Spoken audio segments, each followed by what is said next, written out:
Imaginemos a un hombre que abandonó los honores mundanos para abrazar una vida de oración, pobreza y obediencia. Un monje cuya santidad contribuyó a preservar los tesoros de la espiritualidad bizantina en el corazón de Italia. Esta es la historia de San Nilo el Joven, el abad que fundó el gran monasterio de Santa María en Grottaferrata, un referente de la vida monástica oriental en Occidente durante más de 1000 años. Nilo nació alrededor del año 910 en Rossano, Calabria, entonces parte del Imperio Bizantino.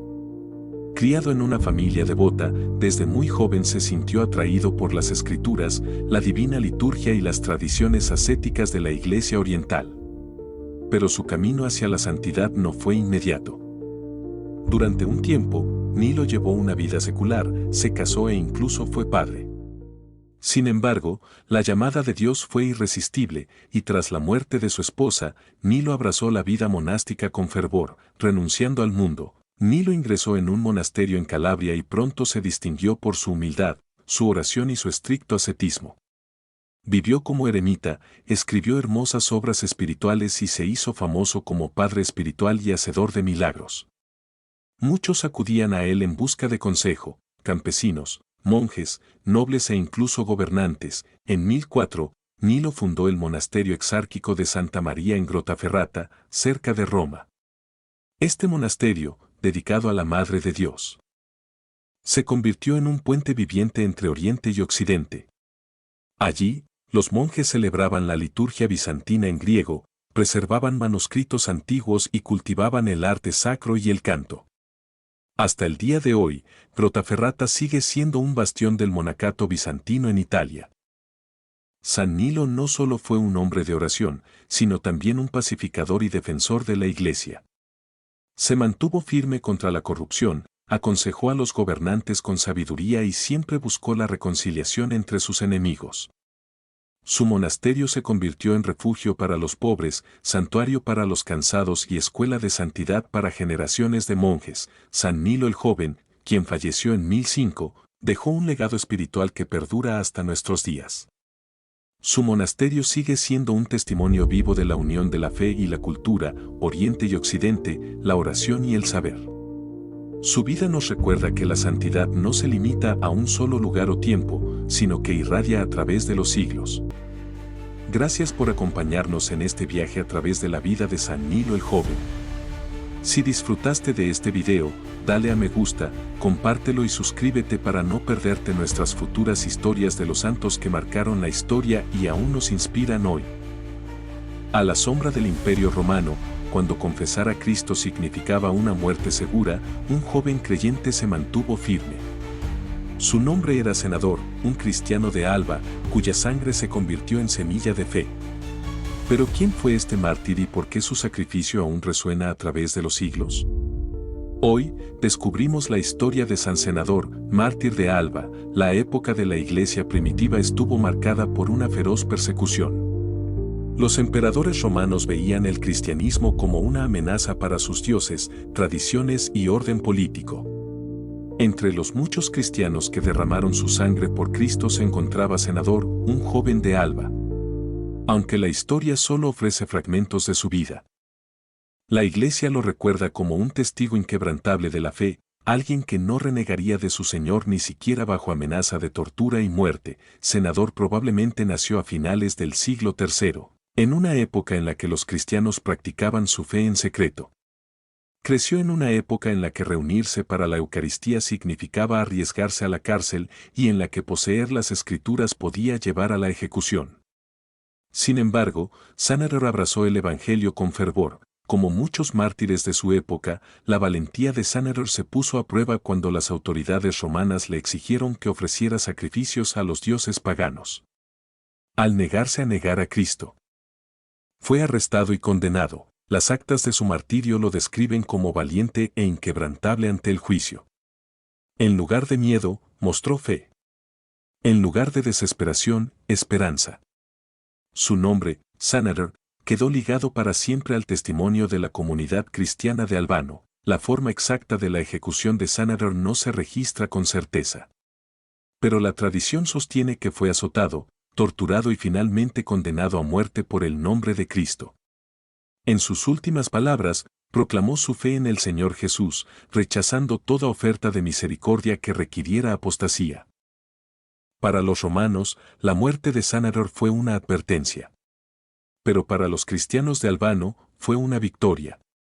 Recogieron sus reliquias, honraron su memoria y contaron su historia de generación en generación. Aunque han pasado siglos, el recuerdo de San Senador sigue vivo.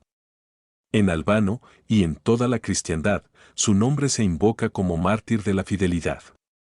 Su festividad recuerda a los fieles que el verdadero discipulado a menudo exige sacrificio. Mártires como el Senador nos recuerdan que el cristianismo no se basó en la comodidad, sino en la valentía, la convicción y el amor, un amor tan fuerte que venció el miedo a la muerte misma, que nos enseña hoy la vida del Senador. Que nuestra fe no debe permanecer oculta en la comodidad, sino vivirse con valentía. Aunque pocos son llamados a derramar sangre por Cristo en nuestro tiempo, todo cristiano está llamado a vivir fielmente, a defender la verdad y a brillar como testigo en el mundo.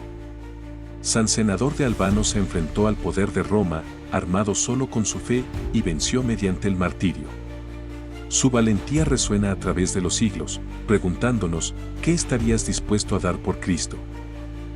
¿Qué harías si vieras a los pobres muriendo de hambre, a los niños abandonados y a los enfermos olvidados por la sociedad? La mayoría de la gente se aleja. Pero un hombre, Vicente de Paúl, dedicó toda su vida a ellos. Se convirtió en el padre de la caridad, amigo de reyes y campesinos por igual, y fundador de obras que continúan hoy en día en todo el mundo. Esta es la historia del santo que demostró que el amor en acción puede cambiar la historia. San Vicente de Paúl. Vicente nació en 1581 en el pequeño pueblo de Pouilly, en Gascuña, Francia.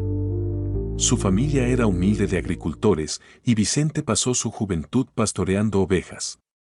Pero incluso de niño, su inteligencia brilló con fuerza.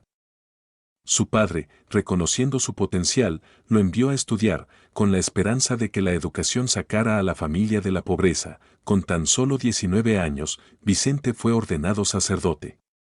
Al principio, no soñaba con la santidad, sino con la comodidad y el prestigio. Anhelaba una posición segura y estabilidad económica.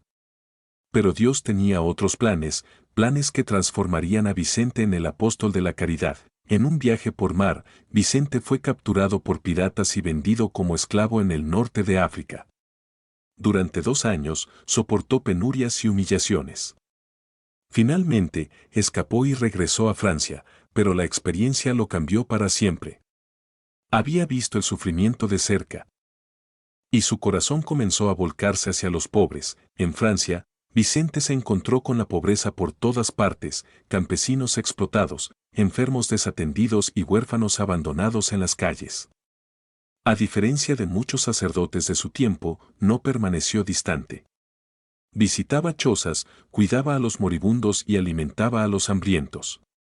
Sus misiones parroquiales no solo llevaban el Evangelio, sino también ayuda práctica, medicinas, alimentos y esperanza. Vicente comprendió que la verdadera caridad debía organizarse. Solo podía ayudar a unos pocos. Pero unidos, los cristianos podían ayudar a miles. En 1625, Vicente fundó la Congregación de la Misión, sacerdotes y hermanos dedicados a predicar el Evangelio a los pobres del campo. Se les conoció como los vicentinos. Su misión era sencilla pero radical, llevar la fe, la educación y la compasión a los olvidados por la sociedad. Pero Vicente también sabía que las mujeres desempeñaban un papel vital en el servicio a los pobres. Con la ayuda de Santa Luisa de Marillac, fundó las Hijas de la Caridad en 1633. A diferencia de las órdenes religiosas tradicionales, atadas a los muros de los conventos, estas hermanas vivían entre la gente. Atendían a los enfermos en los hospitales, cuidaban a los huérfanos y consolaban a los moribundos en las calles.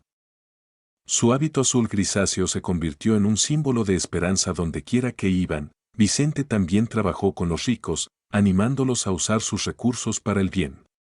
Nobles e incluso miembros de la realeza cayeron bajo su influencia, financiando hospitales, escuelas y hogares para niños abandonados. Se convirtió en un puente entre ricos y pobres, recordándoles a ambos que la caridad es un deber de todo cristiano. En 1660, a la edad de 79 años, Vicente de Paúl falleció en París. Su legado no murió con él. Hoy, la familia vicenciana, que incluye sacerdotes, hermanas e innumerables voluntarios laicos, continúa su misión en más de 150 países. San Vicente de Paúl es recordado como el patrón de todas las asociaciones caritativas. Su vida nos enseña que la santidad no se encuentra en las palabras altisonantes, sino en los actos de amor. Su festividad se celebra el 27 de septiembre, un recordatorio de que la verdadera fe debe vivirse siempre a través de la caridad. ¿Qué arriesgarías para defender tu fe? ¿Tu libertad, tu familia o incluso tu vida? En la España del siglo IX, dos hermanos, Adolfo y Juan, se enfrentaron al poder de un imperio y eligieron a Cristo por encima de cualquier compromiso. Su valentía inspiraría a generaciones de cristianos, pero su decisión les costó todo. Esta es la historia de los mártires de Córdoba, Santos Adolfo y Juan. Para comprender su historia, debemos remontarnos al siglo IX. Córdoba era una de las ciudades más deslumbrantes de Europa, capital de Al-Ándalus, gobernada por los musulmanes.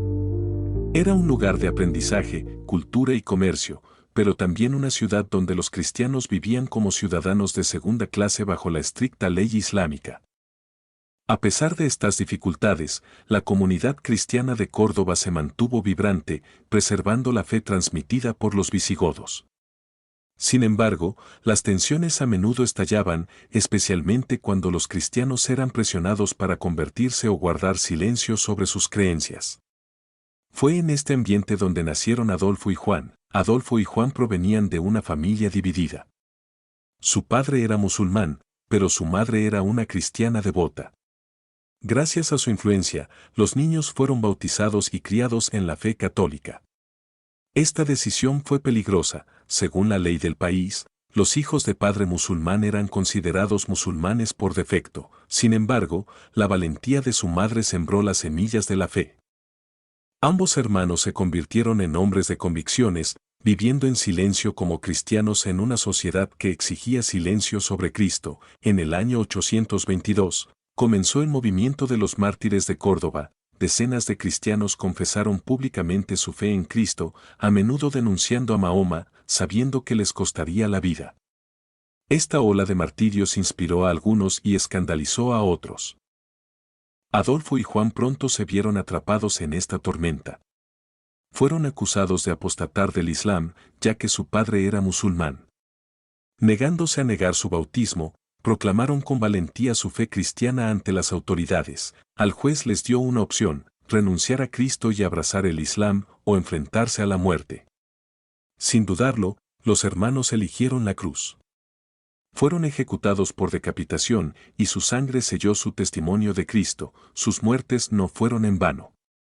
Adolfo y Juan se unieron a las filas de los mártires de Córdoba, un grupo de santos cuyo coraje brilló como un faro en una época de miedo y transigencia. La Iglesia reconoció rápidamente su sacrificio. Su memoria se mantuvo viva en los calendarios litúrgicos, en hagiografías como los escritos de San Eulogio y en las oraciones de los cristianos que vieron en ellos un modelo de fe inquebrantable. Su festividad se celebra el 27 de septiembre, recordándonos que el amor de Cristo vale más que la vida misma. ¿Qué podemos aprender de los santos Adolfo y Juan?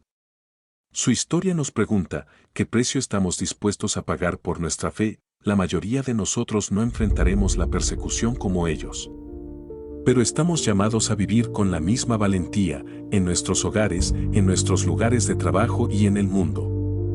Su ejemplo nos reta a mantenernos firmes en la verdad, incluso cuando sea impopular, y a recordar que la fe es el tesoro por el que vale la pena morir. Santos Adolfo y Juan nos recuerdan que la verdadera libertad se encuentra en Cristo, incluso ante la muerte. Que su valentía nos inspire a vivir con valentía por nuestra fe. Imaginen a un joven duque, amado por su pueblo por su bondad y piedad, pero traicionado y asesinado por su propio hermano. Esta no es la trama de una tragedia medieval, es la historia real de San Wenceslao, duque de Bohemia. Un gobernante recordado por su profunda fe, su defensa del cristianismo y su heroica muerte como mártir. Hoy, descubrimos la vida de quien la historia llama el buen rey Venceslao. Venceslao nació alrededor del año 907 después de Cristo en Bohemia, en la actual República Checa. Su padre, el duque Bratislao I, fue un gobernante cristiano. Su madre, Draumira, sin embargo, se inclinó por las antiguas tradiciones paganas. Cuando su padre murió, Venceslao era aún un niño. Su abuela, Santa Ludmila, una cristiana devota, se convirtió en su tutora y se aseguró de que se educara en la fe cristiana. Ludmila le enseñó a amar la oración, estudiar las escrituras y cuidar de los pobres. Pero esta influencia cristiana tuvo un precio. Draumira, temiendo el poder de Ludmila, mandó asesinar a su suegra.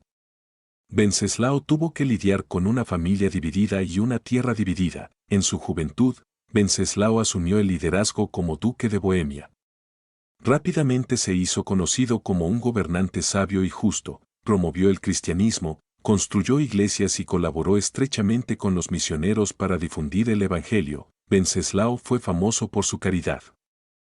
Cuidaba personalmente de los pobres y las viudas. Por la noche, caminaba descalzo por la nieve para repartir comida, leña y ropa a los necesitados. Su pueblo llegó a verlo no solo como un líder político, sino como un pastor cristiano. Venceslao era profundamente devoto de la Eucaristía, la oración y las fiestas de la Iglesia. Anhelaba gobernar no por el poder, sino por Cristo. No todos compartían la fe y la devoción de Venceslao. Su hermano menor, Boleslao el Cruel, le guardaba rencor. Los nobles paganos, hostiles a las reformas cristianas de Venceslao, animaron a Boleslao a tomar el poder. En el año 929 después de Cristo, Boleslao invitó a Venceslao a un banquete con el pretexto de la reconciliación. A la mañana siguiente, mientras Venceslao iba a misa, su hermano le tendió una emboscada a las puertas de la iglesia. Venceslao gritó: «Hermano, me diste paz ayer, ¿por qué me atacas hoy?».